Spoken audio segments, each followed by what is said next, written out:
माता पार्वती को इस बढ़ते संकट के बारे में सूचित करने में विलंब न हो जाए। अरे अरे मूषक जी, प्रतीत होता है मेरा अति सुंदर गोलाकार उदर आपके शीश पर स्थित हो गया है। मैं थोड़ा उसका स्थान परिवर्तित कर देता हूँ।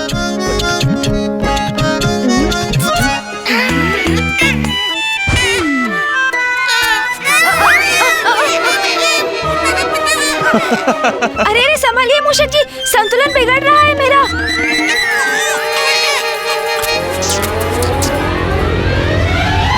गणेश जी, आपका नहीं बल्कि आपके भारी उदर के बोझ के कारण मूषक जी का संतुलन बिगड़ रहा है। अच्छा अच्छा रुकिए मूषक जी, मैं अपने उदर को संतुलित करता हूँ। अब मेरी स्थिति पूर्व से कहीं उत्तम है प्रभु। ऐसे ही अरे संभालिए मूषक जी।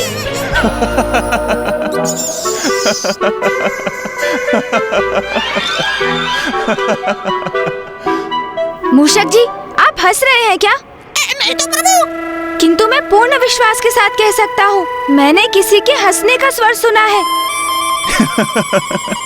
गणेश जी की ऐसी अवस्था देखकर इतनी हंसी आ रही है, किंतु मुझे स्वयं पर नियंत्रण रखना होगा।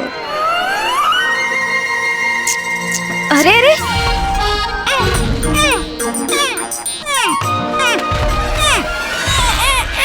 ओहो मूषक जी, हमें इस दिशा में नहीं, सीधे जाना है। अपनी इस दिशा में दिशा के ऊपर मेरा कोई नियंत्रण शेष नहीं है प्रभु। अच्छा अच्छा, तो सीधी दिशा में जाने के लिए मुझे पुनः अपना उदर व्यवस्थित करना होगा।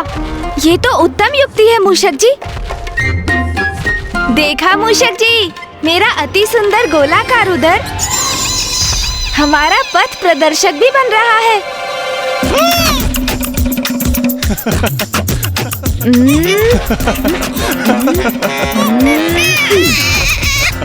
अब तो सब उचित है ना मूषक जी? आपने मुझसे कुछ कहा प्रभु? हाँ हाँ, मैंने पूछा अब तो सब उचित है ना? मैं आपका स्वर सुनने में असमर्थ हूँ प्रभु।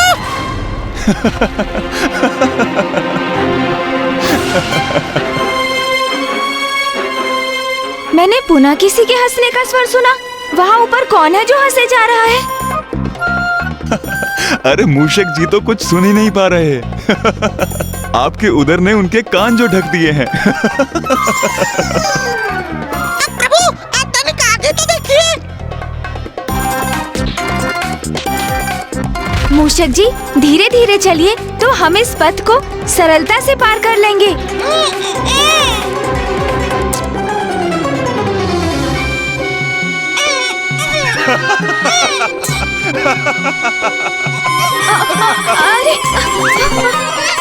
अरे अरे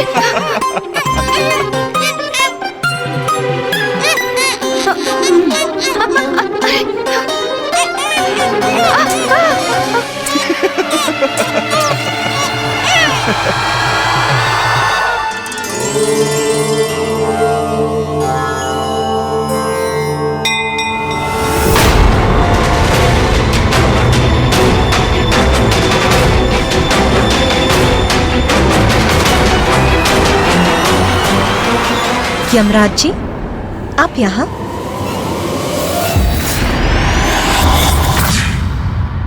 देवगण, इतनी विपदाओं का सामना करने के उपरांत गणेश जी के जन्मोत्सव के हर्ष उल्लास ने एक बार पुनः मुझे नवीन स्फूर्ति से भर दिया।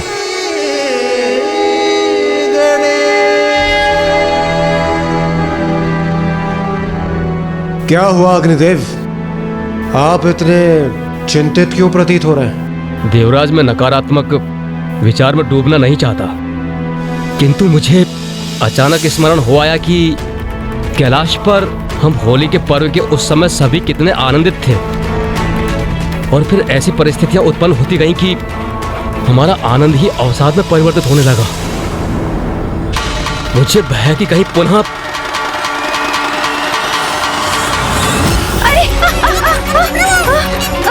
अरे मूषक जी का संतुलन तो बिगड़ रहा है, गिर रहे हैं वो।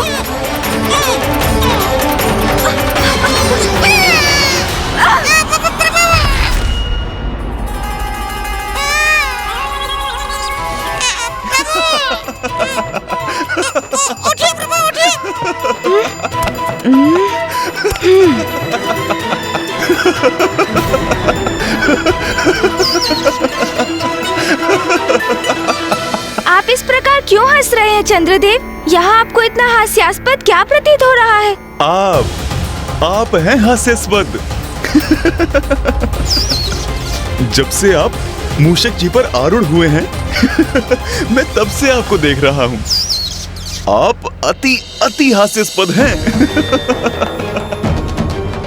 मैंने स्वयं को रोकने का बहुत प्रयास किया किंतु मेरी हंसी फूट पड़ी। चंद्रदेव का ऐसा व्यवहार!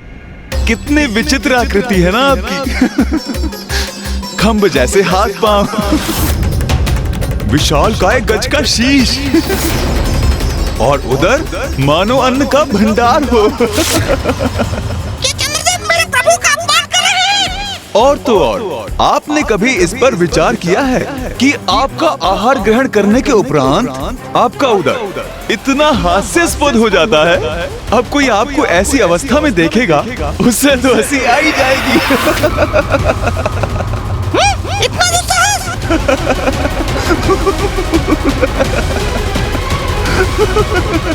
माता, मैं आपको कुछ बताने का प्रयास कर रहा था जिसे आपको ज्ञात होना अति आवश्यक है। हाँ हाँ, अवश्य बताइए। माता,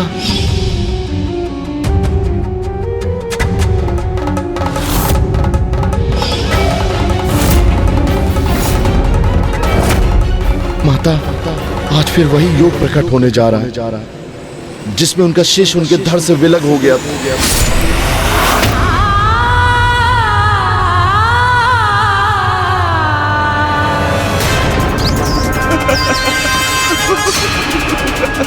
हंसे जा रहे हैं।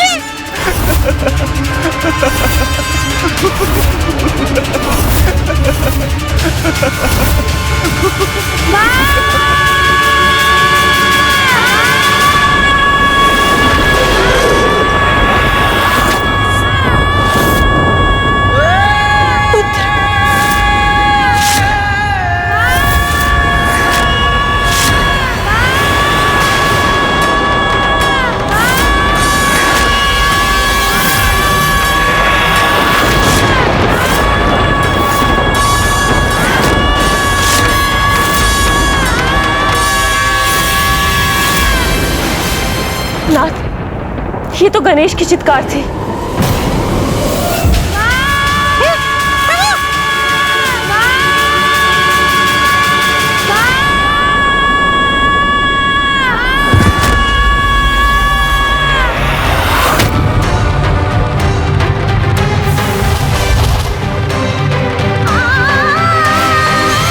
माता,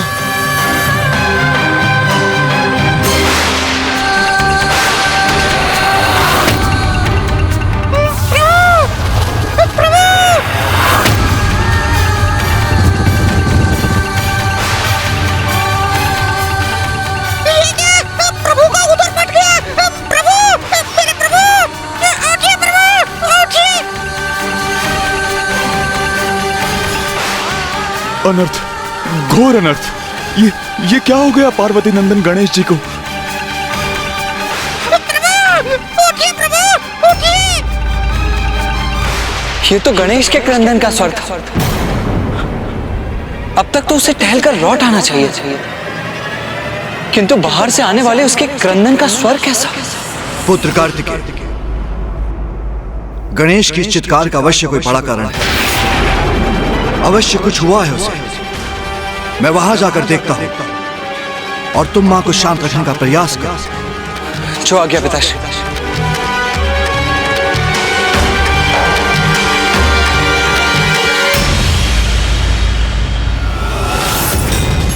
आज फिर वही योग प्रकट होने जा रहा है जिसमें उनका शिष्य उनके धड़ से विलग हो गया था। प्रभु, उठिए प्रभु, मेरे प्रभु, उठिए, उठिए प्रभु, उठिए! गणेश जी,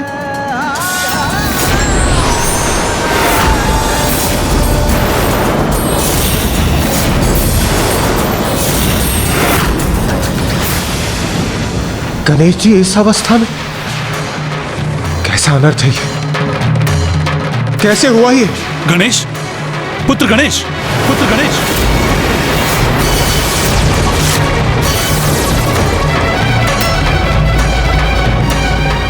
चंद्रदेव, कदाचित सर्वप्रथम आप ही यहां पहुंचे थे ना? तो क्या उस समय भी आप यहां उपस्थित थे जब ये अनर्थ घटित हुआ? बताइए चंद्रदेव, ये सब कैसे हुआ?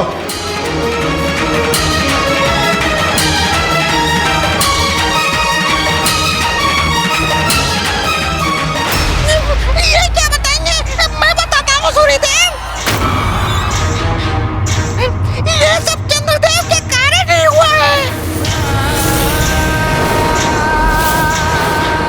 हाँ, चंद्रदेव ने प्रभु का उपहास किया। कितना खाते हैं वो, ऐसा कहा उन्होंने। और चंद्रदेव की इस कुदृष्टि के कारण मेरे प्रभु का उदर फट गया।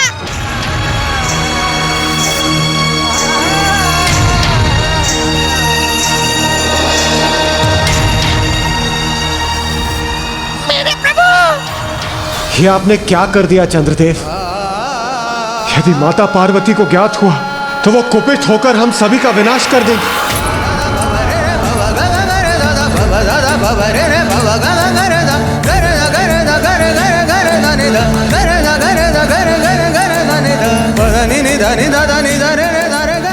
माता, माता, माता सुनिए तो। माता, मुझे ज्ञात है आप गणेश को लेकर ही व्याकुल। मैंने भी उसकी चित्कार सुनी है, किंतु मुझे विश्वास है वो पूर्ण रूप से कुशल ही होगा माता, क्योंकि भला उससे क्षति कोई कैसे पहुंचा सकता है। मेरी बात सुनिए माँ, मेरी बात मानिए माँ। माँ सुनिए तो। माँ,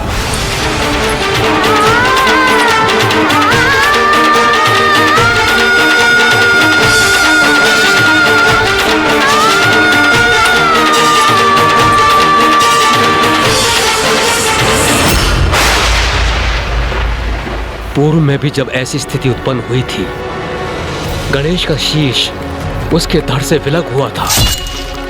तब देवी पार्वती अपने आवेग में किस प्रकार सबको सर्वनाश करने पर आतुर हो गई थी, ये स्मरण है ना आप सभी को?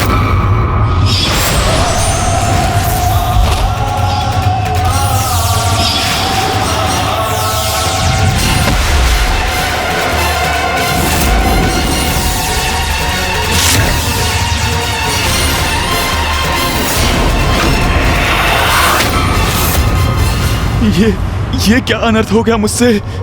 क्या अनर्थ हो गया? गणेश, पुत्र गणेश।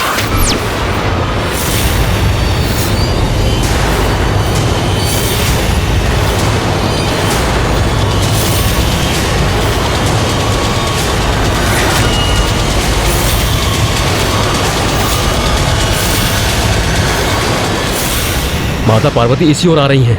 हमें उनके समक्ष नहीं पड़ना चाहिए। हमारी सुरक्षा इसी में है कि हम यहां से कहीं दूर हट जाएं।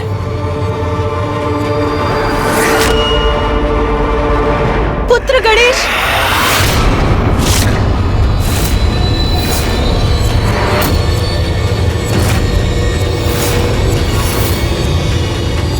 माँ सुनिए माँ, माँ रुक जाइए। माता तो यहाँ पहुंच गई।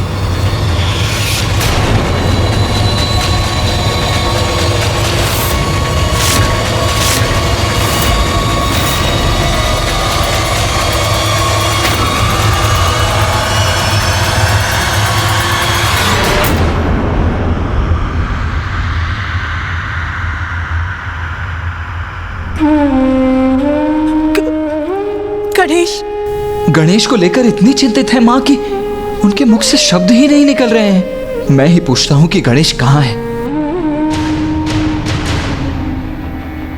देवगण, माँ ने और उनके साथ हम सभी ने गणेश की चित्कार सुनी थी। मुझे विश्वास है जिसे सुनकर ही आप सभी भी यहाँ एकत्रित हुए हैं। मैं तो गणेश को लेकर टहलने निकला था। मैं आगे बढ़ गया, किंतु उस समय वो यहीं कहीं था। तो क्या आप में से किसी ने उसे देखा है? क्या उसकी चित्कार का कोई कारण आप सभी में से किसी को ज्ञात है?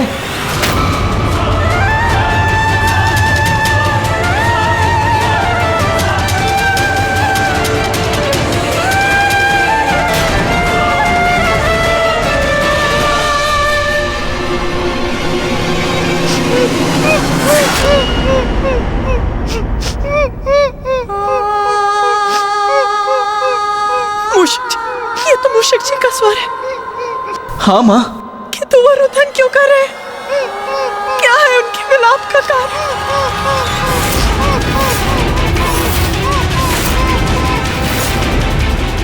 अब तो मेरी कोई रक्षा नहीं कर सकता, क्योंकि माता को तो सब कुछ ज्ञात हो जाएगा।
उठो अनुज।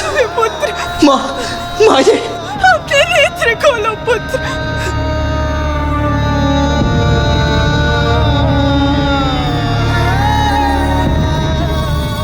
वही हो गया जिसका मुझे भय था।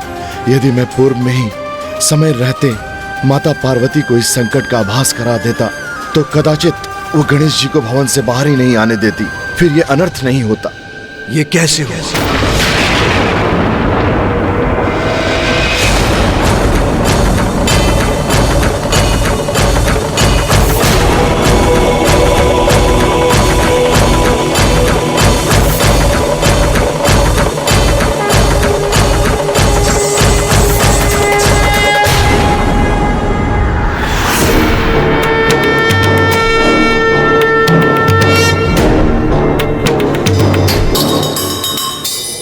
हम सभी तो देवी पार्वती के क्रोध को लेकर ही आशंकित थे। महादेव के क्रोध की तो कल्पना भी नहीं की हमने। अब यदि वो अपने पूर्व आवेश में आ गए तो और भी घोर अनिष्ट होगा। आप सभी ने क्या मेरा प्रश्न नहीं सुना?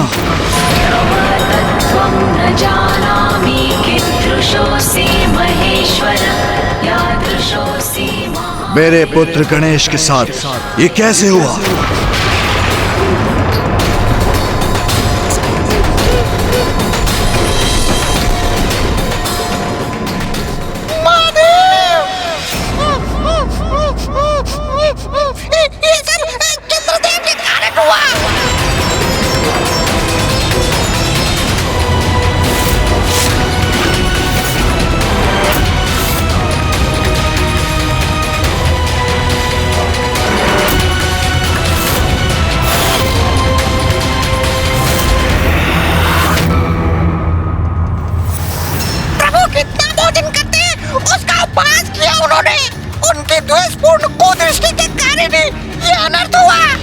जब से आप मूषक जी पर आरूढ़ हुए हैं मैं तब से आपको देख रहा हूं।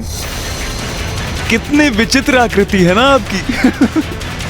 खंभ जैसे हाथ पांव, विशाल काय गज का शीश और उधर मानो अन्न का भंडार हो।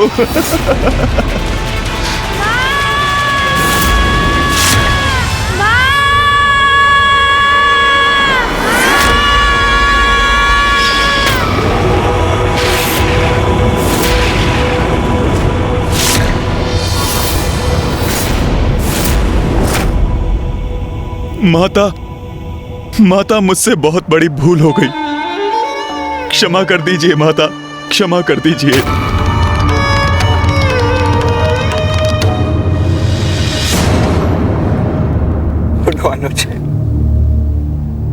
कैसे देवता है आप? क्या आपको इतना भी ज्ञात नहीं कि एक बालक को उसके भोजन के लिए नहीं टोकते? और आपने मेरे पुत्र गणेश के ही भोजन पर बुरी दृष्टि डाली, उपहास किया उसका, जिसके कारण ये अवस्था हुई है मेरे पुत्र गणेश की।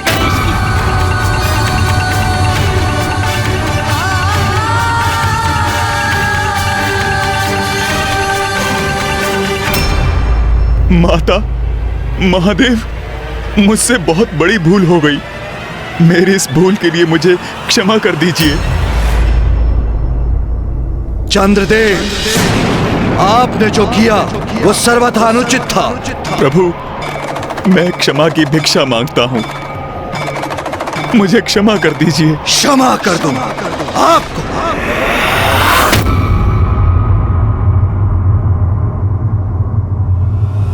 यहाँ मेरा पुत्र मूर्छित पड़ा है, उसका उदर फट गया, जिसका कारण आप हैं।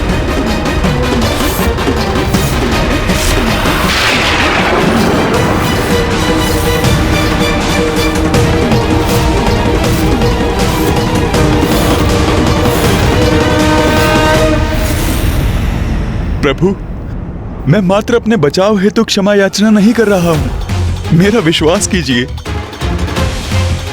ये तो एक सरल परिहास था। मैं गणेश जी का अनिष्ट नहीं चाहता था। वे मेरे शब्दों और मेरे कारण से मूर्छित नहीं हुए।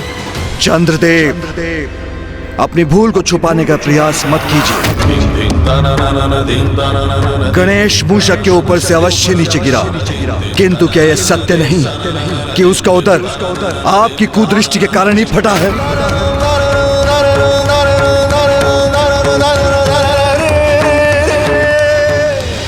प्रभु, मुझसे भूल हुई। मेरा व्यवहार अनुचित था। मैं अपने इस व्यवहार के लिए लज्जित हूं। अब आपसे और माता से क्षमा याचना करने के सिवाय मेरे पास और कोई उपाय नहीं। चंद्रदेव, आपने जो कुछ भी किया वो दंडनीय है। देवोचित व्यवहार की सभी सीमाएं लांघकर एक बालक का नहीं अपितु सर्वप्रथम पूज्य देवता का भी अपमान किया।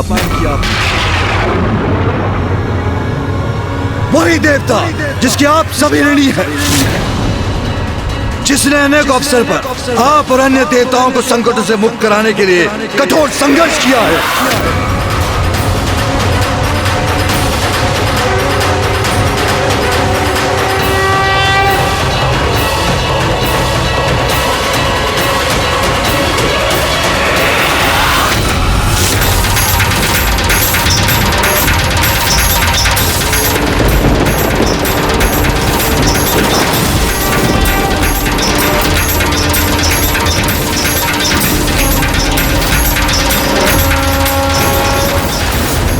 कृपया शांत हो जाइए महादेव, अन्यथा आपके क्रोध से सृष्टि में विनाश आरंभ हो जाएगा। हम आपसे निवेदन करते हैं महादेव, चंद्रदेव से ये भूल अकारण ही हुई, कृपया शांत हो जाइए। गणेश के साथ जो हुआ उसमें आपकी बहुत बड़ी भूल है।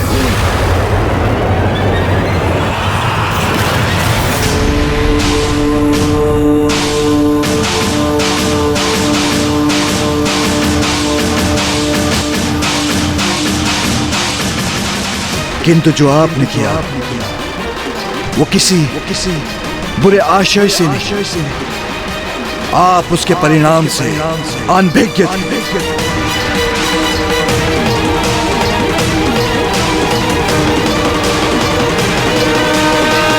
इसलिए हम आपको क्षमा करते हैं।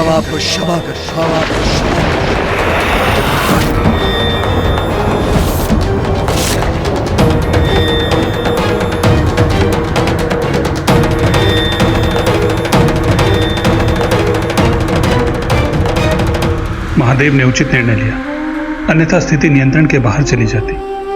कदाचित मुझसे ही सुनने में कोई भूल हुई। क्या कहा आपने प्रभु? हम उमा, शांत हो जाओ प्रिय। गणेश पुनः स्वस्थ हो जाएगा, क्योंकि जो गणेश सभी के संकटों को हरने में समर्थ है, जो स्वयं विघ्न हरता है, उसे भला कोई संकट कैसे प्रभावित कर सकता है? क्या आप वो नहीं देख रहे जो मेरे नेत्र देख रहे हैं? आपका पुत्र यहाँ अचेत पड़ा है, आहत है वो। कैसे पिता है आप? आपके पुत्र पर निरंतर संकट पर संकट आते रहते हैं। कभी देवताओं के कारण उसका शीश उसकी धड़ से विलग हो जाता है, तो कभी आपके परम भक्त परशुराम के कारण उसका दंत खंडित हो जाता है।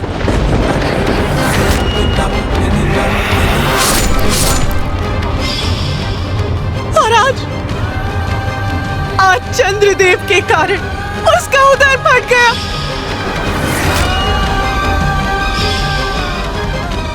और वो यहाँ अचेत पड़ा है।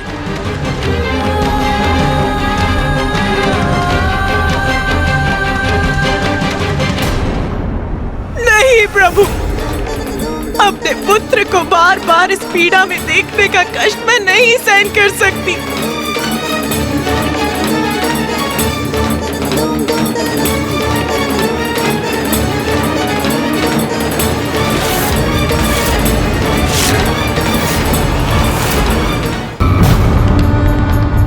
मैं आपकी पीड़ा समझता हूं। मैं भी उसका पिता हूं। अपनी संतान को पीड़ा में देखकर माता पिता को कैसा कष्ट होता है, उस बात से भली भांति परिचित हूं मैं। किंतु मैंने चंद्रदेव को उल्हाना दी है। वो अपनी भूल स्वीकार कर चुके हैं। अब हमें भी शांत हो जाना चाहिए प्रिय, क्योंकि क्रोध में लिया हुआ निर्णय सभी के लिए अनिष्टकारी होता है प्रिय। आप मेरी पीड़ा समझते हैं, ये कहकर एक माँ की ममता का अपमान मत कीजिए नाथ। यदि आप एक माँ की पीड़ा समझते तो आप चंद्रदेव को उनके दंड के लिए इतनी सरलता से क्षमादान नहीं देते प्रभु। जिन्होंने मेरे पुत्र का उपहास किया, जिसके कारण मेरा पुत्र यहाँ इस अवस्था में पड़ा है, आपको चंद्रदेव की पीड़ा दिखती है स्वामी, किंतु आपको अपने पुत्र की पीड़ा नहीं दिखती। उमा, मैं कोई पक्षपात नहीं कर रहा। यदि गणेश को क्षति पहुंचाना चंद्रदेव का प्रयोजन होता तो आपसे पूर्व उन्हें मैं दंडित कर चुका होता, किंतु उनके शब्दों का ऐसा प्रभाव पड़ेगा, इस बात का भान नहीं था उन्हें। उनसे अज्ञानता में यह भूल हुई है, इसलिए मैं आपसे भी आग्रह करता हूं, शांत हो जाओ मां। अब इस बात को इतना बड़ा मूल्य मत दो, क्योंकि यदि हमने चंद्रदेव को दंडित किया तो उससे संपूर्ण जीवों का नाश हो जाएगा, संपूर्ण सृष्टि को कष्ट होगा। और ये मत भूलिए, जगत पिता और जगत जननी होने के नाते हमारे बहुत बड़े उत्तरदायित्व हैं। मैं आपको आदेश देता हूं देवी पार्वती, शांत हो जाइए।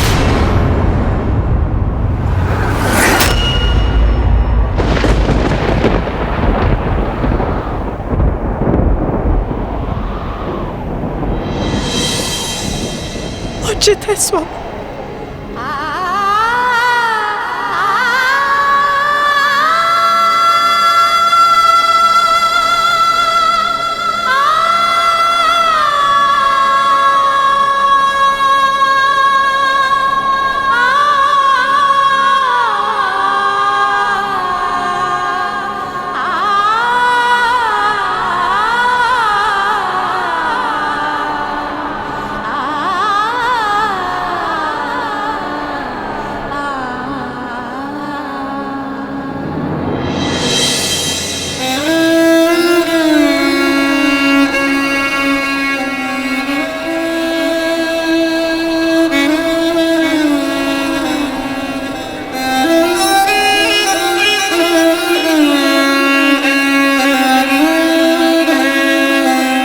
उचित कहते हैं नाथ, बार बार कष्ट प्राप्त करना आहत होना तो हमारे पुत्र की ही नियति है।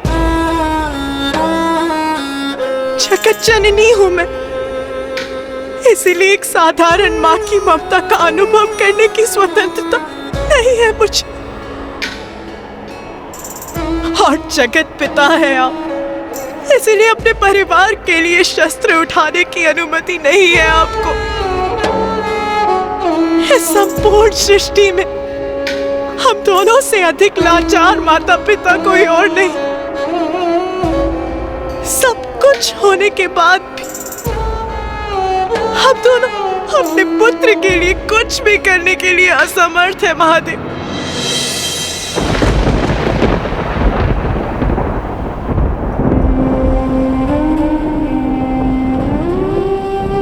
मेरा पुत्र यहाँ गिरा अपने जीवन के लिए संघर्ष कर रहा है और मैं शांत रहूं? नहीं प्रभु, मैं अपने दायित्व निभाने में असमर्थ।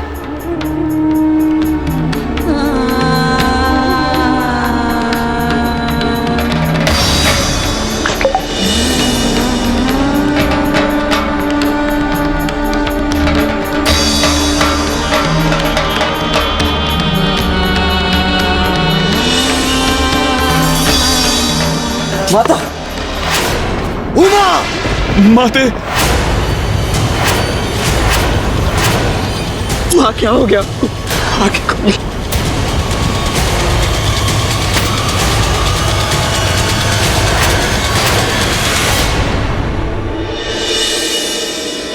माँ,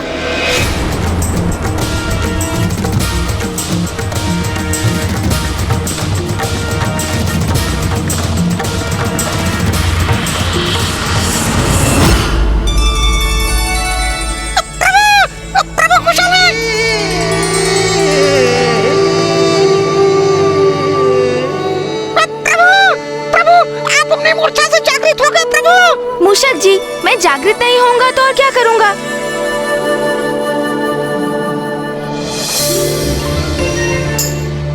ये मोदक यहाँ वहाँ बिखर गए हैं।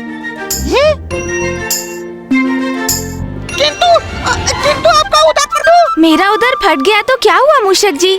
मैं परम ब्रह्म महागणपति जी का ही तो अंश हूँ।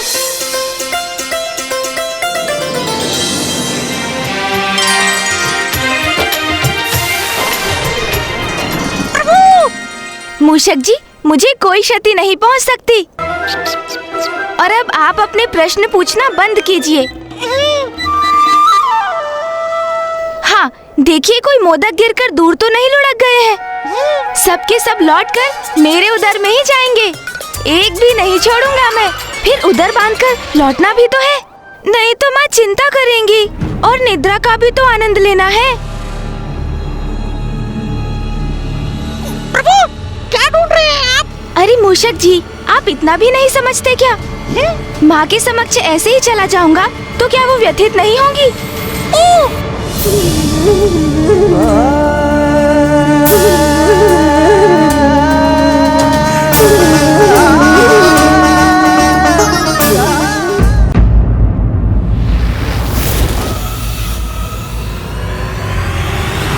प्रभु, क्या ढूंढ रहे हैं आप? अरे मूषक जी, आप इतना भी नहीं समझते क्या? माँ के समक्ष ऐसे ही चला जाऊंगा तो क्या वो व्यथित नहीं होंगी?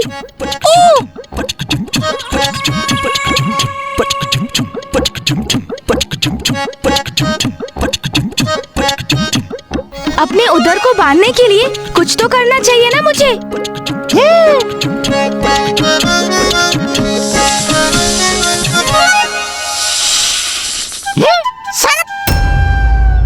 प्रभु, मैं आपकी कुछ सहायता करूं? आप मुझे अपने उदर पर बांध लीजिए। हाँ, अवश्य। धन्यवाद।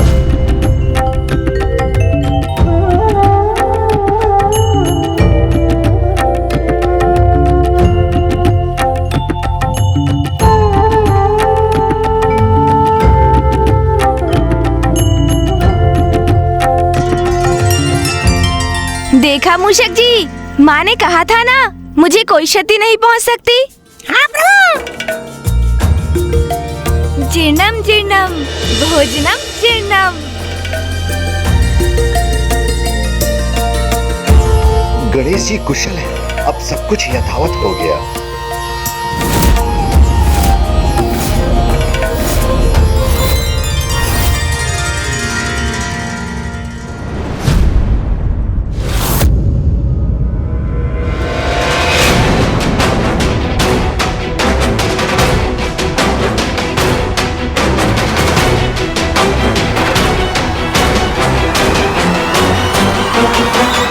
पिताश्री, मामा जी, फूफा जी और समस्त देवगण, आप सभी यहाँ। आप सभी को मेरा प्रणाम।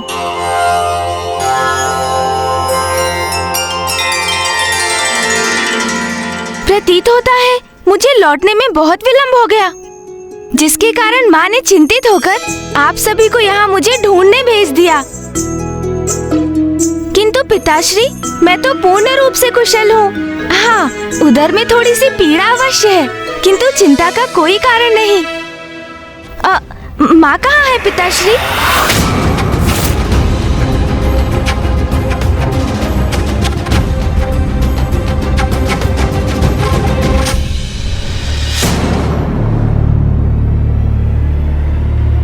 गणेश,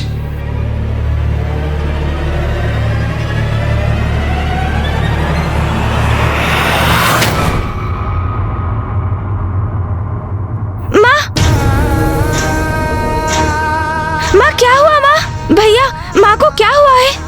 अनुज, गणेश, माँ तो तुम्हें लेकर ही चिंतित थी, किंतु अब तुम चिंता मत करो, माँ शीघ्र ही कुशल हो जाएंगी। हाँ गणेश जी, आप कुशल हैं, इसी में माता की चिंता दूर होगी और वो सामान्य हो जाएंगी। पुत्र गणेश, सूर्यदेव उचित कह रहे हैं, तुम चिंता मत करो। तुम्हें आहत देखकर देवी पार्वती मूर्छित हो गई थी, किंतु अब जब तुम सकुशल हो, देवी पार्वती भी स्वस्थ हो जाएंगी। माँ, देखिए ना माँ, मैं पूर्ण रूप से कुशल हूँ। माँ, मुझे क्षमा कर दीजिए माँ, मेरे कारण ही आपकी अवस्था हुई है। माँ,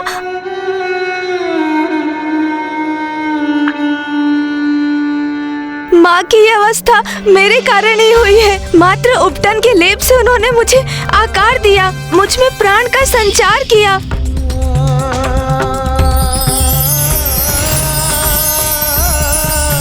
मेरा अस्तित्व तो उन्हीं से है, और मैंने क्या दिया उन्हें? दुख, पीड़ा और अश्रु।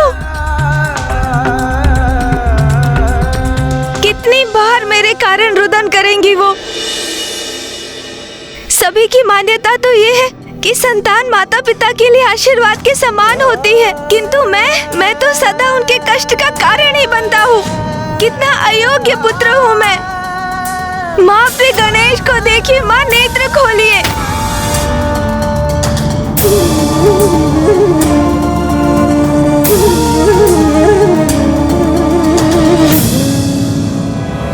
ओम नमः शिवाय, ओम नमः शिवाय, ओम नमः शिवाय। पुत्र भौम का तप तो और भी प्रचंड एवं उग्र होता जा रहा है। कहीं इसके उग्र तप से उत्पन्न ऊर्जा कैलाश पर कोई और संकट न उत्पन्न कर दे। ओम नमः शिवाय। अरे गणेश में ऐसा क्या विशेष है? मैं बनूंगा महादेव का परम प्रिय पुत्र। विवश कर दूंगा महादेव को कि वो मुझे अपने अति प्रिय पुत्र के रूप में स्वीकार करें। ऐसा कठोर तप करूंगा मैं।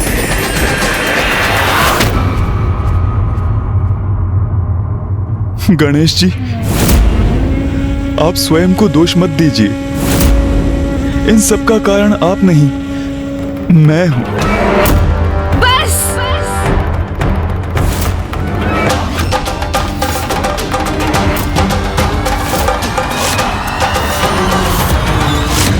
इतना दुस्साहस कैसे किया आपने? क्या समझते हैं आप स्वयं को? आप मेरा उपहास करते रहे, मैं शांत रहा। आप मुझ पर हंसते रहे, मैं शांत रहा। कितनी विचित्र आकृति है ना आपकी। विशाल काय गज का शीश और उधर मानो अन्न का भंडार हो। किंतु अब देखिए उस परिहास का परिणाम। देखिए माँ को, इसलिए अब शांत नहीं रहूंगा मैं। माँ की इस अवस्था के कारण आप हैं, आप। पुत्र गणेश। नहीं पिताश्री।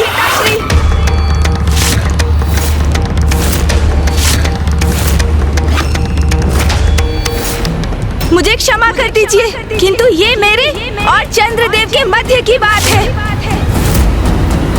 देखिए चंद्रदेव, देखिए माँ को, देखिए जगत जननी है वो,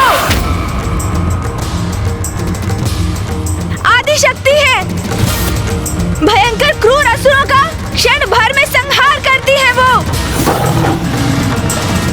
किंतु उनका हृदय इतना कोमल है कि उपहास आपने मेरा किया और आहत वो हुई। आपको लज्जा आनी चाहिए चंद्रदेव। आज मेरी माँ, समस्त संसार की शक्ति की स्रोत, जगत जननी माता पार्वती, एक साधारण अबला नारी के समान इस प्रकार मूर्छित पड़ी है। और उनकी इस अवस्था का कारण कौन है? आप है चंद्रदेव, आप। पुत्र गणेश, शांत हो जाओ। मामा जी, आपकी बहन यहाँ मूर्छित पड़ी है और आप मुझे शांत रहने के लिए कह रहे हैं? अरे, पुत्र को साधारण कंकड़ से भी ठेस लगती है तो माँ के हृदय पर आघात होता है। और यहाँ मेरी माँ इस प्रकार चेतना खोकर गिरी पड़ी है तो उनके हृदय को कैसा आघात पहुँचता होगा, इसका अनुमान लगाना भी कठिन है। और आप कह रहे हैं मैं शांत हो जाऊं मामा जी? पुत्र गणेश, अनियंत्रित क्रोध से किसी भी समस्या का समाधान प्राप्त नहीं होता। समाधान की चिंता नहीं है मुझे पिताश्री, मुझे तो दंड देना है चंद्रदेव को।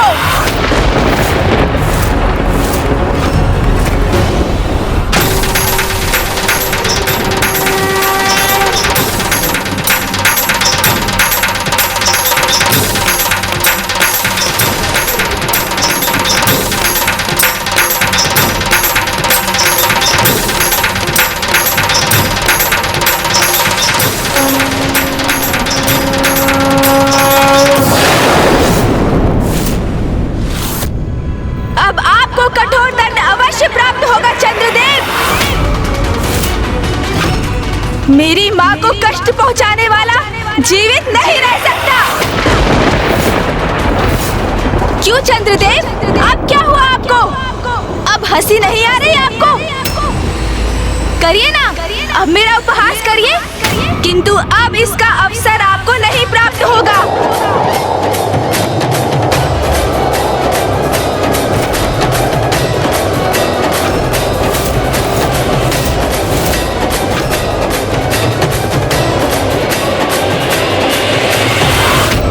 रुक जाओ पुत्र गणेश, ऐसा मत करो। चंद्रमा तो प्रकृति के अनन्य भाग हैं। प्रकृति के संचार में उनका मुख्य योगदान है। उन्हें नष्ट नहीं कर सकते तुम पुत्र, अन्यथा प्रकृति का, संपूर्ण सृष्टि का संतुलन बिगड़ जाएगा। नहीं पिताश्री, भूल हो अथवा अपराध, दोनों का दंड अवश्य प्राप्त होना चाहिए। ये भी प्रकृति का ही नियम है। प्रथम पूज्य गणेश जी, विघ्नहर्ता गणेश जी, क्षमा कर दीजिए, क्षमा कर दीजिए प्रभु।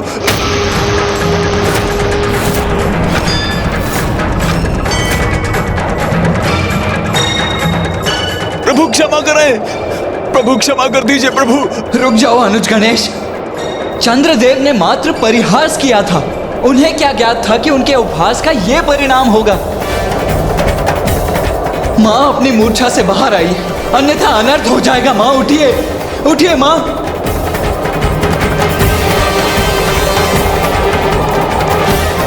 माँ उठिए।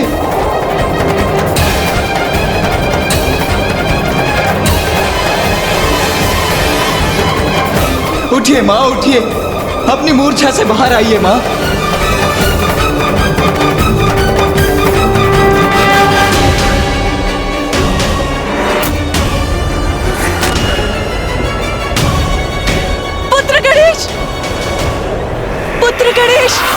माँ,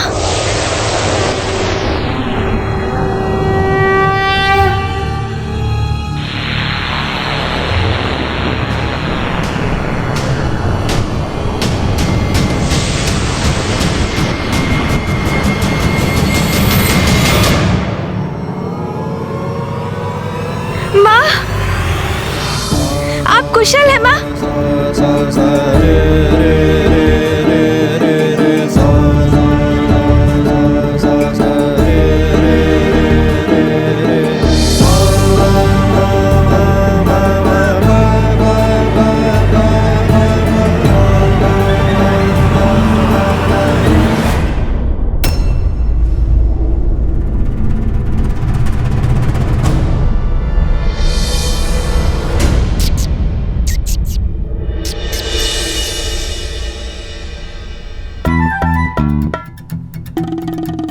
इतनी दुष्टता क्यों करते हो तुम? माँ, सदा मुझे कष्ट देते रहते हो। शांति पूर्वक एक स्थान पर नहीं बैठ सकते तुम?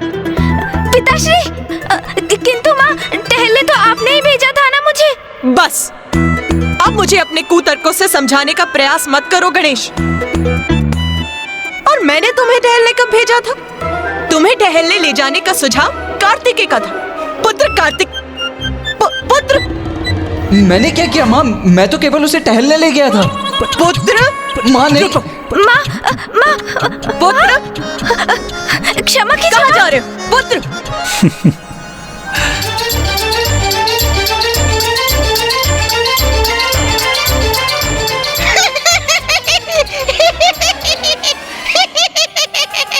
तुम क्या हंस रहे हो यहाँ?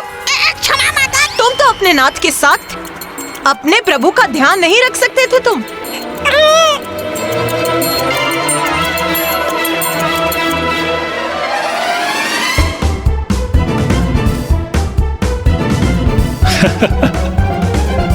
पुत्र। माँ, माँ, माँ, पिताश्री। प्रिय, आप तो दूर ही रहिए नाथ। सदा आप मेरे पुत्रों के मध्य आ जाते हैं।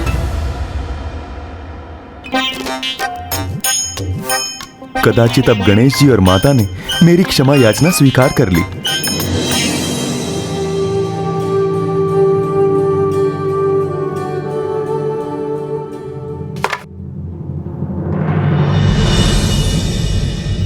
ये तो मेरा सौभाग्य है।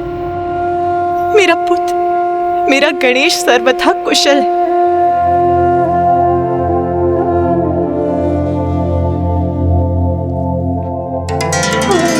माँ,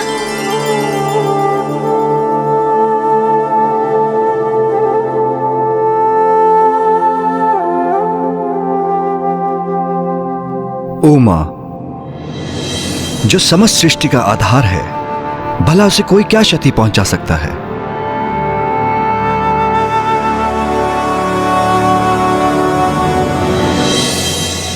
मैं बहुत लज्जित हूं माता, मुझे क्षमा कर दीजिए। मुझे वास्तव में तनिक भी अनुमान नहीं था कि मेरा ये सरल परिहास गणेश जी के लिए इतना हानिकारक हो जाएगा। मैंने उपहास करने से स्वयं को रोकने का बहुत प्रयास किया,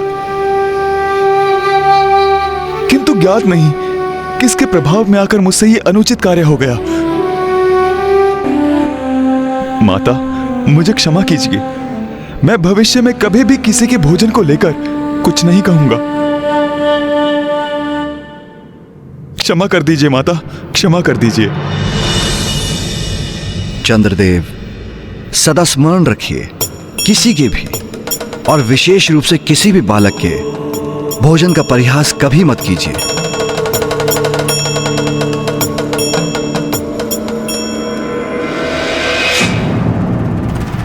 ये क्या माँ? आपके शरीर में ये कंपन कैसा? मैं भयभीत हो गई थी पुत्र।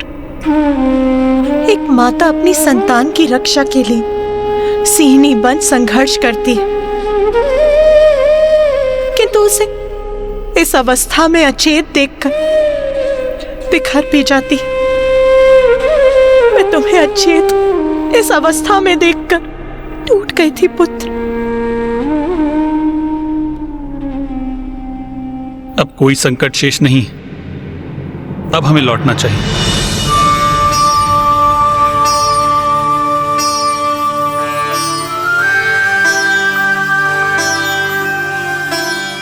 आप सबको कोटि कोटि धन्यवाद। आप सभी ने मुझे क्षमा कर दिया।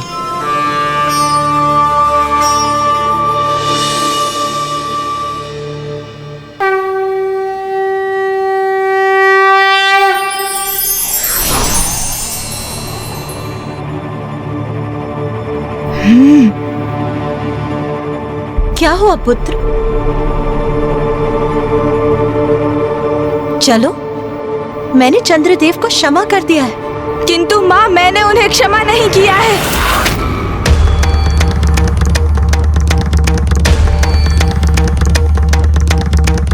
आपको कितना कष्ट दिया है उन्होंने।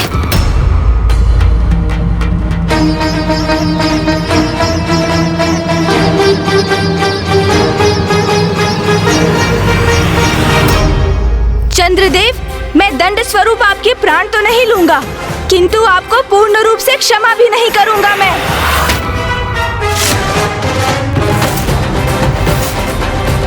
आप देवता हैं, आपको इतना दोषपूर्ण व्यवहार नहीं करना चाहिए था। पुत्र गणेश, तनिक रुक जाओ। आवेश में आकर कुछ भी मत कर बैठना गणेश। चंद्रदेव, आपका सौंदर्य, जिसके कारण आपको सबसे सुंदर और आकर्षक देवता होने का इतना अभिमान है कि आप मेरे और मेरे गोलाकार उदर का उपहास कर बैठे। अब वही सौंदर्य मेरे श्राप से कलंकित हो जाएगा।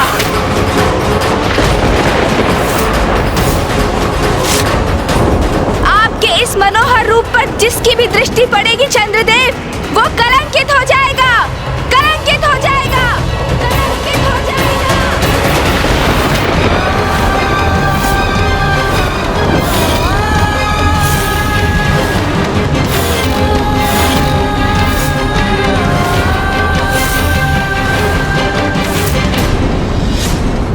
पुत्र गणेश, ये कैसा अनर्थ कर दिया तुमने?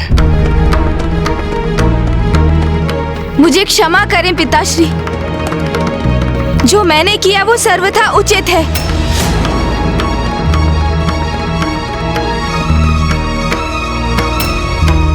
माँ, जिन्होंने आपको कष्ट पहुंचाया, जिनके कारण आप मूर्छित अवस्था में गई थी, उन चंद्रदेव को अब दंड प्राप्त हो चुका है।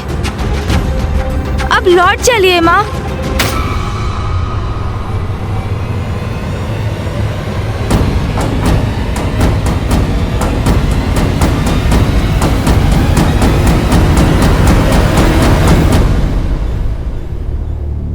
नारायण, ब्रह्मदेव, ये प्रथम पूज्य गणेश जी ने ये कैसा श्राप दे दिया मुझे?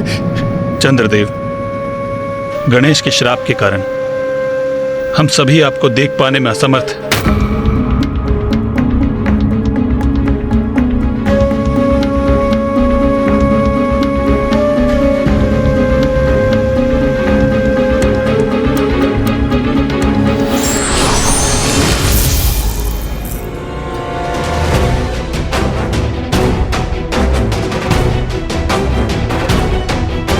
पिताश्री, अब आपको ही कुछ कर।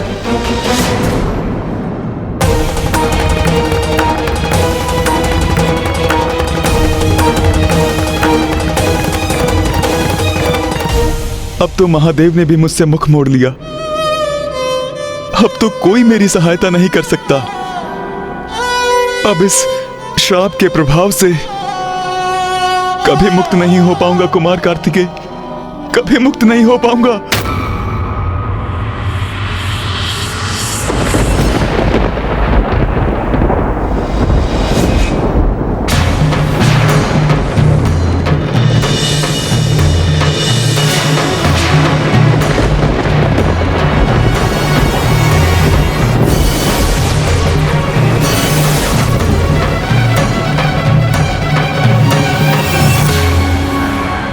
चंद्रदेव ने तो स्वयं को मेघों से ढक लिया है, जिससे कोई भी भूल से भी उन्हें न देख सके। किंतु इससे तो रात्रि अंधकारमयी हो गई है। यदि ऐसा ही रहा तो रात्रि में कोई कुछ नहीं देख सकेगा।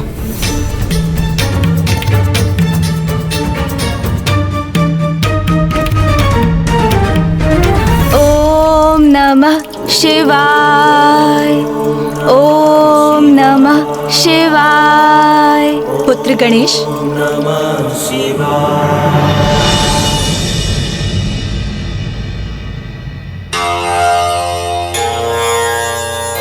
प्रणाम माँ।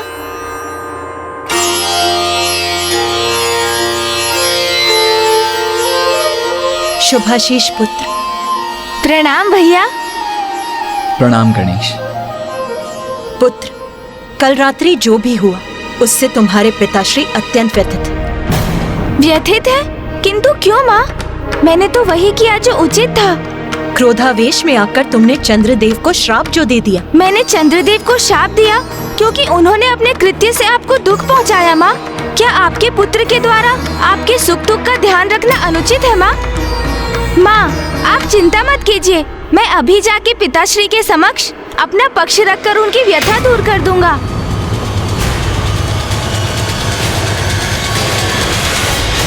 ये कैसी विकट परिस्थिति उत्पन्न हो गई। किसी भी माँ को ऐसी स्थिति का सामना कभी नहीं करना चाहिए कि उसके कारण उसके पति और पुत्र के मध्य दुराव उत्पन्न हो जाए। पुत्र कार्तिकेय, मुझे लगता है तुम्हें भी साथ चलना चाहिए। मुझे आभास हो रहा है कि स्थिति बड़ी तनावपूर्ण होने वाली है। जी उचित है माँ।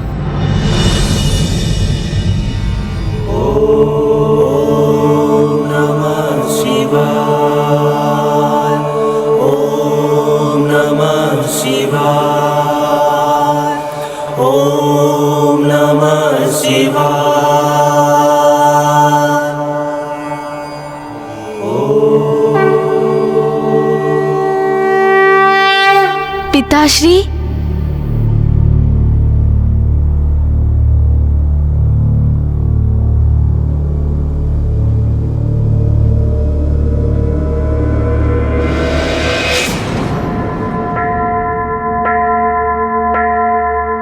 नाथ, ये क्या? आपने तो अपने नेत्र भी नहीं खोले, हमें देखा भी नहीं और हमें अनदेखा कर अपना मुख मोड़ लिया। क्यों प्रभु, ऐसा क्यों किया आपने?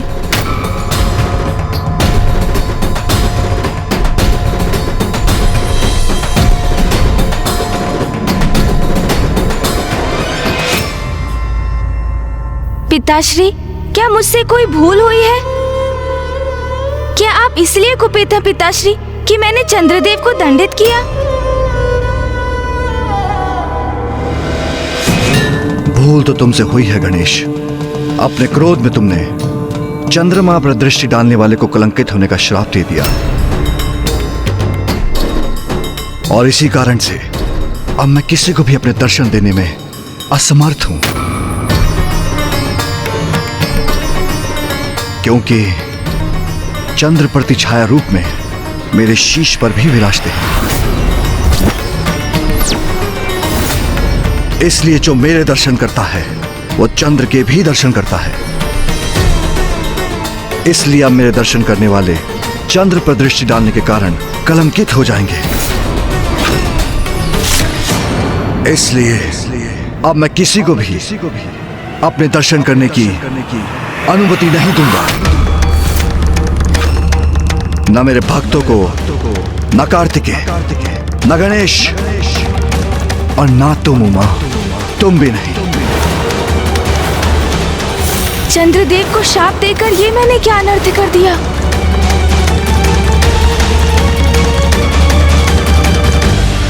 नाथ, ये आप क्या कह रहे हैं? आपके दर्शन करे बिना मैं जीवित कैसे रहूंगी?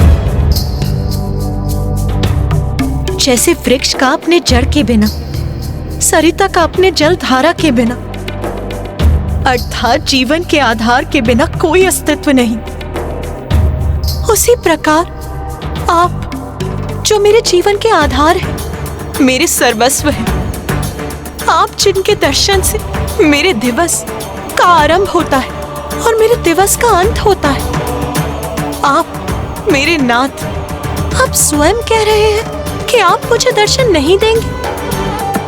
नाथ, गणेश ने चंद्रदेव को जो श्राप दी उसका दंड आप मुझे क्यों दे रहे हैं?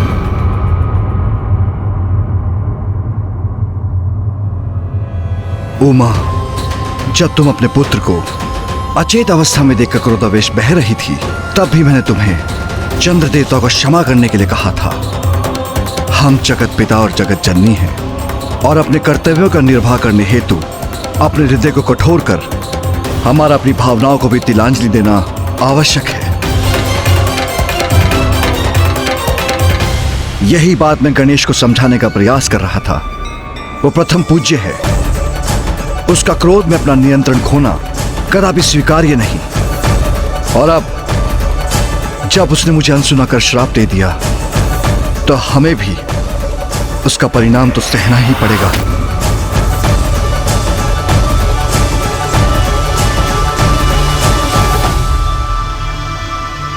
पिताश्री। पुत्र गणेश, अब तो तुम्हें ही अपने पिता को समझाना होगा। कोई तो ऐसी युक्ति, कोई तो ऐसा मार्ग होगा जिससे हम उनके दर्शन से वंचित ना रहें। पुत्र, उन्हें समझाओ, उन्हें शांत करो पुत्र।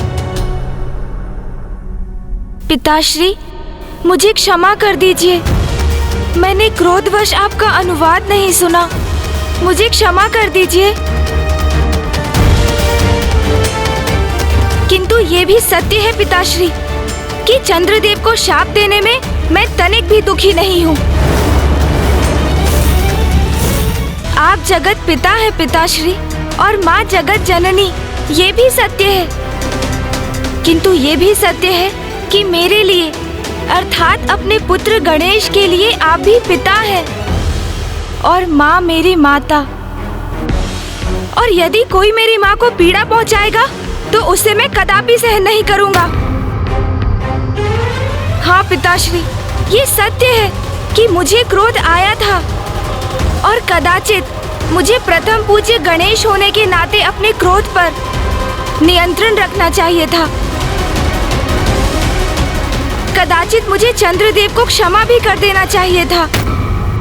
किंतु अपनी माँ का पुत्र होने के नाते जब अपनी माँ को, जो आदि शक्ति है, उनके शरीर में मैंने कंपन देखा। ये क्या माँ?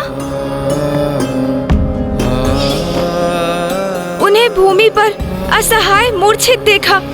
पीड़ा से उनका हृदय आघात होते देखा। उनके अश्रु देखे तो मैं स्वयं को कैसे रोकता पिताश्री? माँ तो कभी भी किसी से अपनी पीड़ा नहीं कहती है। बार बार मेरे, भैया और अथवा स्वयं आपके कारण उनके हृदय पर आघात होते रहता है, किंतु वो निशब्द रहकर उन पीड़ाओं को सह लेती हैं। क्या ये उचित है पिताश्री? चंद्रदेव को मैंने इसलिए शाप नहीं दिया क्योंकि उन्होंने मेरा उपहास किया। वो तो मैं भूल चुका था पिताश्री। मैंने उन्हें इसलिए शाप दिया क्योंकि उनके कृत्य से मेरी माँ को अपार वेदना सहनी पड़ी। वो टूट गई थी और इसलिए मुझे चंद्रदेव को शाप देने का कोई पछतावा नहीं है पिताश्री।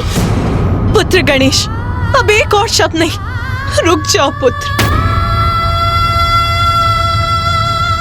ये भावनाओं के कैसे भंवर में फंस गई हूं मैं? कैसी स्थिति है ये?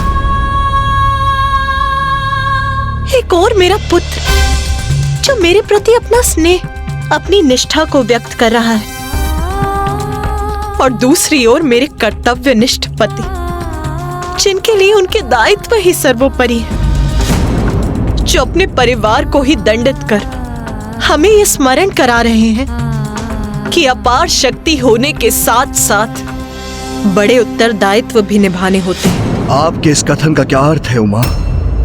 क्या मैं केवल कर्तव्य से बंधा पति हूं?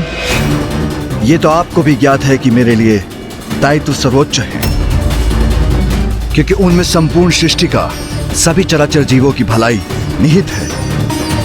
किंतु आपका ये कहना कि मुझे अपने परिवार की चिंता नहीं, ये सर्वथा अनुचित है।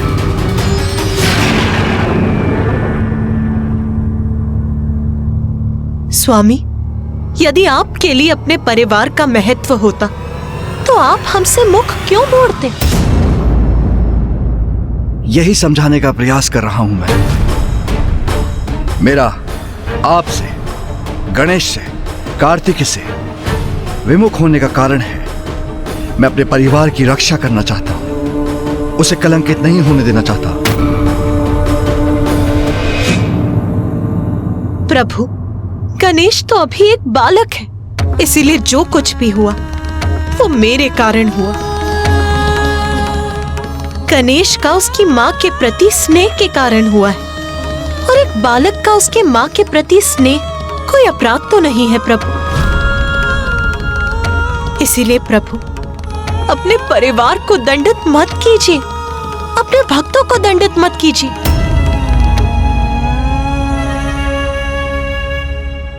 उमा, कल जो हुआ था वो गणेश के क्रोध के कारण हुआ था। प्रथम पूज्य देवता होने का दायित्व समझना होगा उसे समझना होगा कि उसके लिए व्यक्तिगत भावनाओं का कोई स्थान नहीं।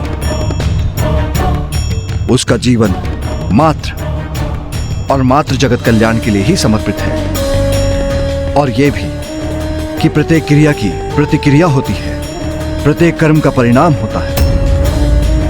उमा, गणेश मेरा पुत्र है तो चंद्रदेव भी तो मेरे पुत्र के ही समान है।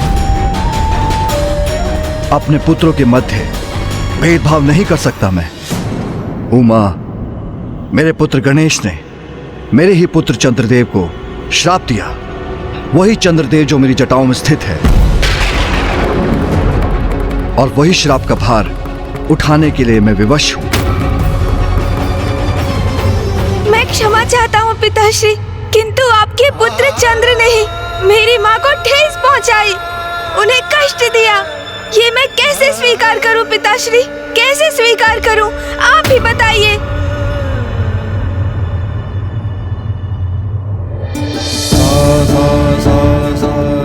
जो एक पुत्र को लगा उसने किया, मुझे क्षमा करें पिताश्री, मुझे क्षमा करें।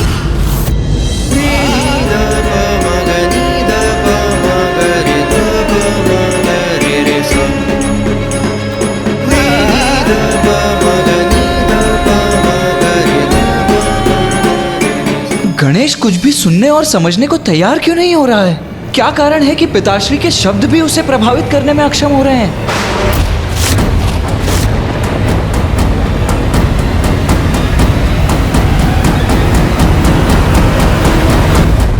मैं क्षमा चाहता हूँ पिताश्री, किंतु आपके पुत्र चंद्र ने ही मेरी माँ को ठेस पहुँचाई, उन्हें कष्ट दिया। ये मैं कैसे स्वीकार करूँ पिताश्री, कैसे स्वीकार करूँ, आप ही बताइए। जो एक पुत्र को लगा उसने किया, मुझे क्षमा करें पिताश्री, मुझे क्षमा करें।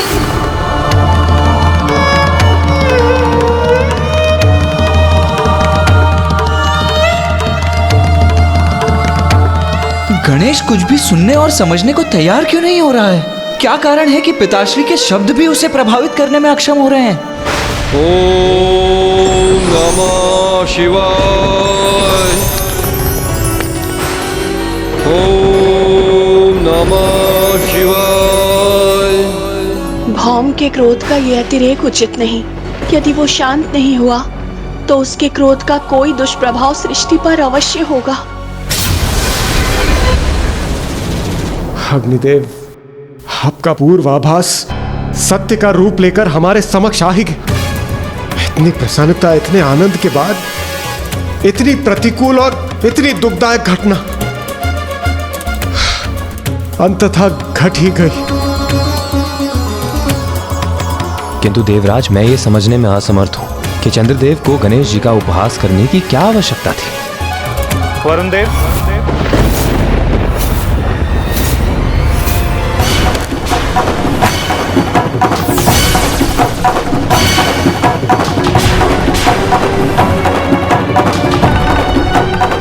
ये तो मैं भी समझ नहीं पा रहा कि इतनी बड़ी भूल के लिए मैं प्रेरित कैसे हुआ। आपके इस मनोहर रूप पर जिसकी भी दृष्टि पड़ेगी चंद्रदेव, वो कलंकित हो जाएगा, कलंकित हो जाएगा।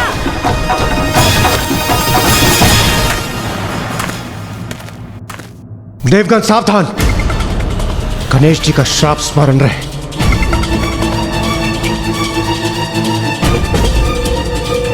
चंद्रदेव, श्राप और यहाँ? तो मैं क्या करूं इंद्रदेव, आप ही बताएं, ये कैसी विडंबना है। मैं भी तो एक देवता हूं, किंतु अब प्रथम पूज्य गणेश जी के श्राप उपरांत देवताओं के मध्य मेरी उपस्थिति वांछित नहीं।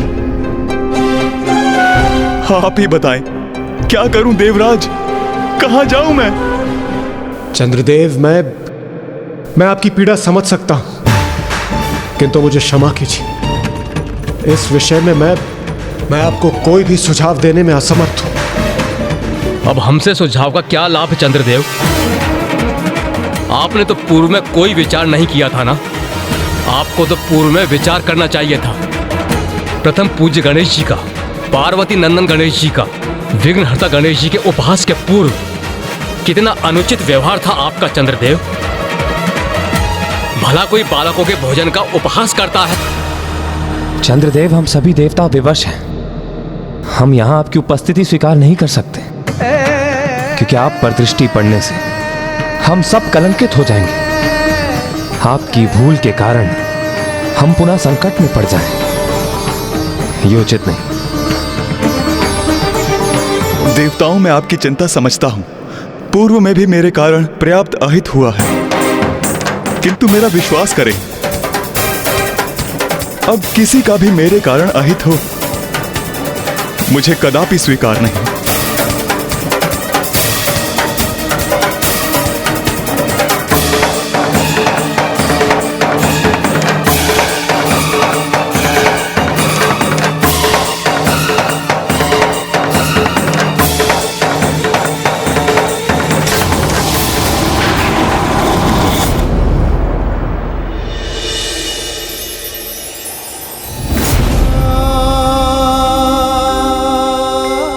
ये मैंने स्वयं को कैसे संकट में डाल दिया है। जिनसे मुझे स्नेह है उन्हीं के लिए अहितकर हो गया हूं मैं।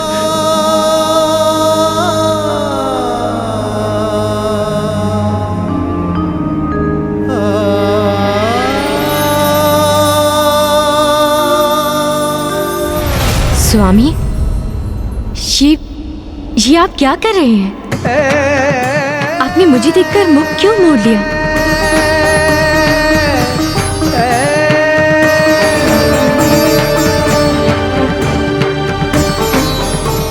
स्वामी? नहीं रोहिणी, वहीं रुक जाइए। मेरे निकट आने की भूल न करें। मैं आपसे विदा लेने आया हूं, मुझे वहीं से विदा कीजिए।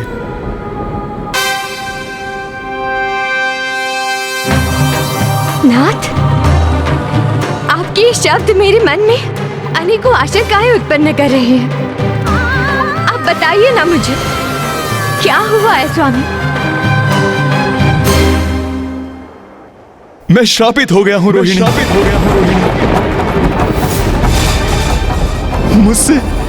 मुझसे बहुत बड़ी भूल हो गई, जिसके परिणाम स्वरूप गणेश जी ने मुझे श्राप दिया है।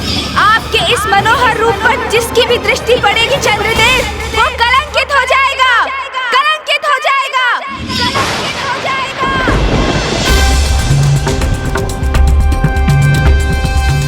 इसलिए मैं यहां से प्रस्थान कर रहा हूं।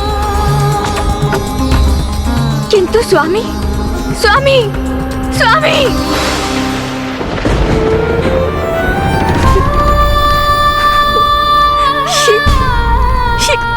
कैसा अनर्थ हो गया।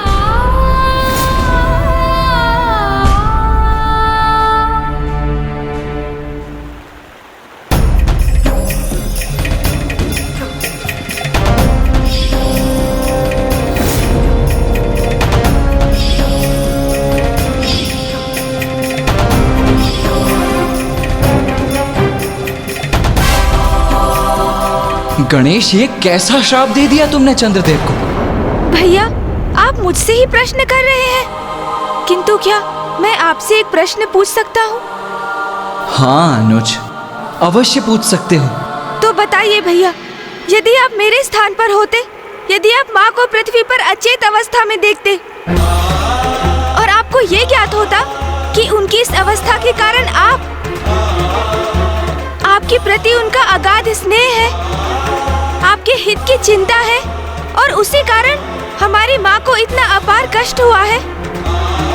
और जब आपको ज्ञात होता कि उस अवस्था को उत्पन्न कराने वाला दोषी कौन है, तो क्या आप उसे क्षमा कर देते? बताइए मुझे, क्या करते आप भैया?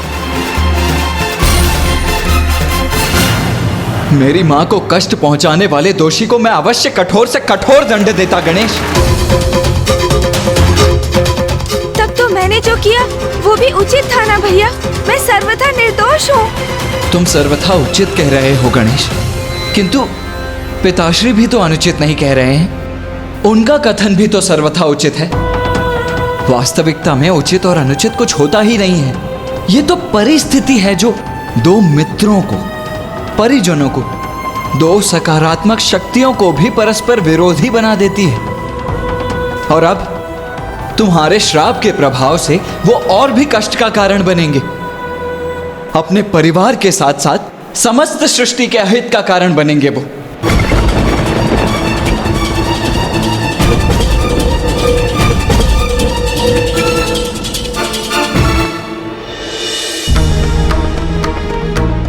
ये क्या हो गया? अपने सौंदर्य के अहंकार के कारण मैं अपने समाज, अपने परिजनों से परित्यक्त हो गया हूं।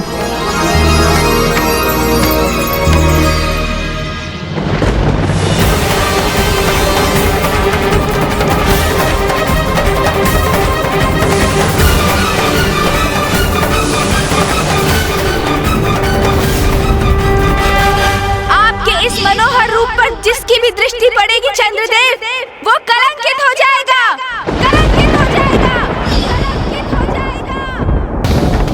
ये पुष्प मेरे कारण मुरझा गए।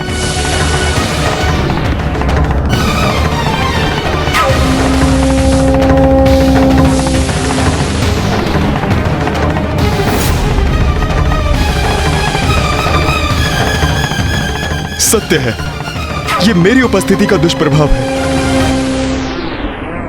नहीं, नहीं,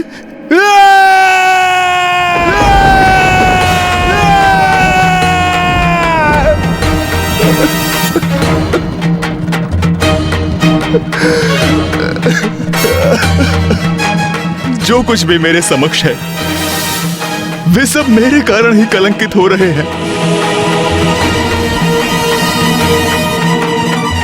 ये सर्वथा अनुचित है। इतना बड़ा कलंक मैं स्वयं पर नहीं ले सकता, नहीं ले सकता मैं। अब तो मैं किसी को भी अपना मुख नहीं दिखा सकता। क्यों किया मैंने ऐसा? प्रथम पूज्य विघ्नहर्ता श्री गणेश के साथ ऐसा अनुचित आचरण क्यों किया मैंने? अब अपने इस दोषपूर्ण आचरण के कारण मैं सभी के लिए अदर्शनीय, वर्णहीन और अत्यंत मलिन हो गया हूं।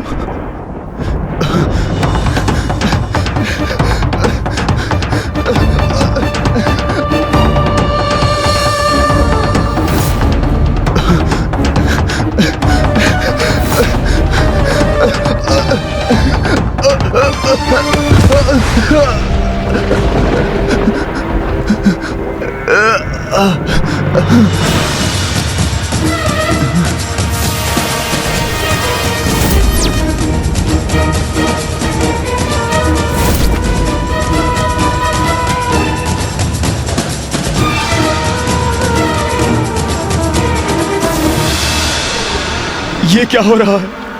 ये कैसी काली मचा रही है? नहीं, अब मैं किसी को अपना मुख नहीं दिखाऊंगा और ना ही किसी के कलंकित होने का कारण बनूंगा। मैं सदा के लिए इस जलकुंड में छिप जाता हूं और इसके भीतर मुझे कोई देख नहीं सकेगा।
अब समझ में आया तुम्हें क्या किया तुमने?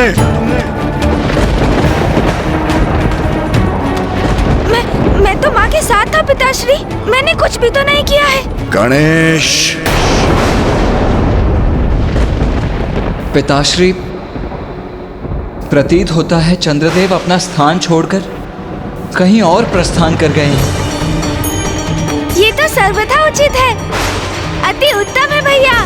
पिताश्री, अब चंद्रदेव के आपके शीश पर उपस्थित ना रहने से, उनकी कांति खो देने से हम बिना कलंकित हुए आपके दर्शन करने के लिए मुक्त है। हमारी समस्या का समाधान तो स्वतः ही हो गया। हमारा परिवार अब पुनः कुशल है। ये गणेश को क्या हुआ? सदा अन्य सभी की चिंता करने वाला मेरा पुत्र अचानक कितना कठोर कैसे हो गया? पुत्र, जो तुम कर चुके हो उसके प्रभाव के बारे में एक बार गहनता से मंथन करो। जाओ पुत्र।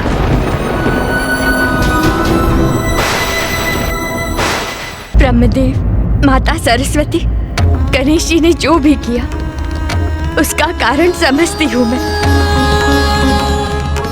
मेरे स्वामी चंद्रदेव ने भूलवश माता पार्वती को कष्ट पहुंचाया, किंतु स्वामी सभी की दृष्टि से ओझल हो गए।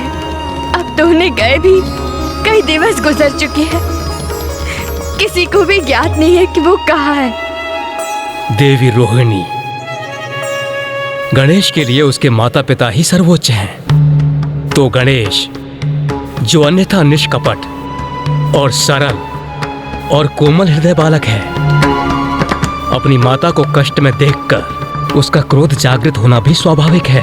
प्रभु, मैं केवल अपने स्वामी के लिए विनती करने यहाँ प्रस्तुत नहीं हुई हूँ।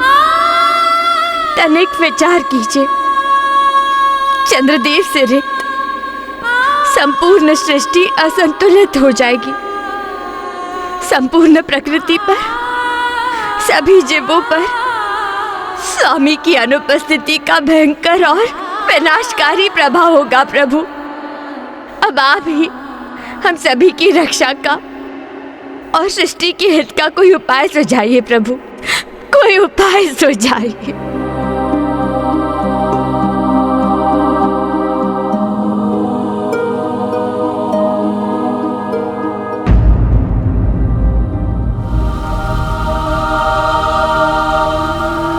क्या मैं अपने स्वभाव के विपरीत वास्तव में हठ पर अड़ गया हूँ? और ये जो मुझे बार बार क्रोध का आभास हो रहा है, इसका कारण क्या है? पिताश्री उचित कहते हैं, मैंने क्रोधावास में ही चंद्रदेव को शापित कर दिया, किंतु क्यों? क्या कारण हो सकता है इसका? ओम नमः शिवाय। ओम नमः शिवाय।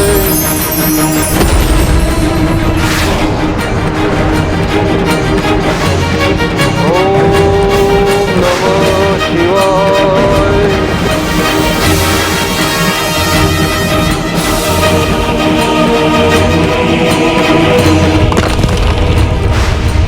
यहाँ भौम के तप के कारण उसके शरीर से उत्पन्न हुई उग्र ऊर्जा में निरंतर वृद्धि हो रही है। उसकी उग्रता भी बढ़ती जा रही है। ओम नमः शिवाय। पिताश्री, मुझे समझ में आ गया है कि ये मेरे भीतर क्रोध स्वाभाविक नहीं है। आप देवादिदेव महादेव हैं, सभी का मार्गदर्शन करते हैं। आप ही मेरे इस क्रोध को शांत करने के लिए मेरी सहायता कीजिए।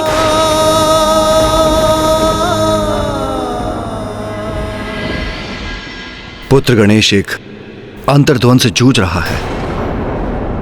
पुत्र कार्तिकेय, तुम जाओ, उससे संवाद करो, उसे उचित मार्ग दिखाओ, उसे समझाओ कि चंद्र की उपस्थिति के बिना ब्रह्मांड को क्या क्षति पहुंचेगी।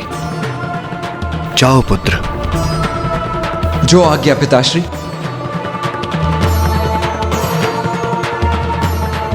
आप पे कृपा कीजिए प्रभु, कोई सुझाव सुझाइए। देवी रोहिणी, ये संकट गणेश के चंद्रदेव को शाप देने के कारण उत्पन्न हुआ है। और यदि कोई ये संकट हर सकता है तो वो गणेश ही है। कल ही कृष्ण पक्ष की चतुर्थी है। आप व्रत कर गणेश की पूजा करें। गणेश को प्रसन्न करने का एकमात्र यही उपाय है। धन्यवाद, धन्यवाद प्रभु।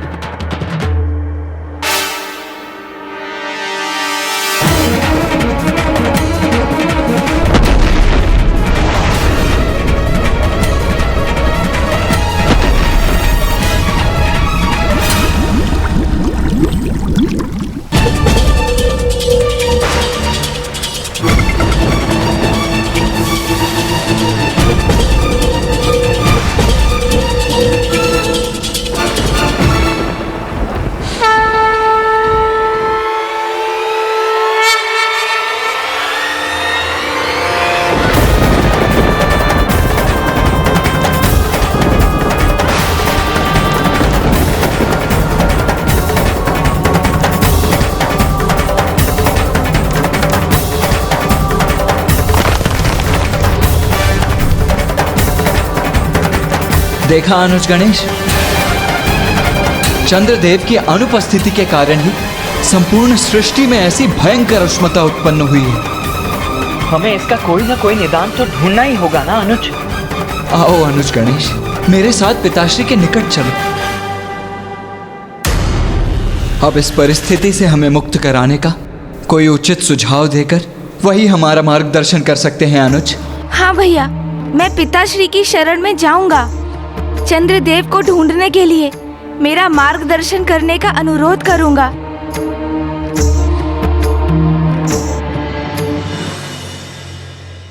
इस संकट से मुक्ति का मार्ग जो ब्रह्मदेव ने हमें बताया है, उस पर अड़िग रहूंगी मैं। अपार श्रद्धा और भक्ति से श्री गणेश जी की पूजा करूंगी मैं।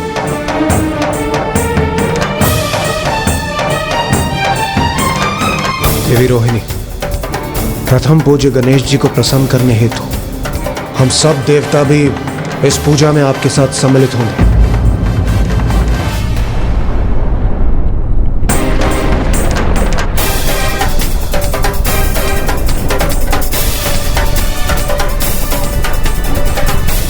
संकट तो बढ़ता ही जा रहा है देवराज इंद्र। पृथ्वी की उष्णता तो बढ़ती ही जा रही है। चंद्रदेव की शीतलता का अभाव अब अपना प्रत्यक्ष प्रभाव दर्शा रहा है और स्थिति और भी क्रमशः गंभीर होती जाएगी। हमें प्रथम पूज्य गणेश जी को शीघ्र प्रसन्न करना होगा, अन्यथा अनर्थ हो जाएगा।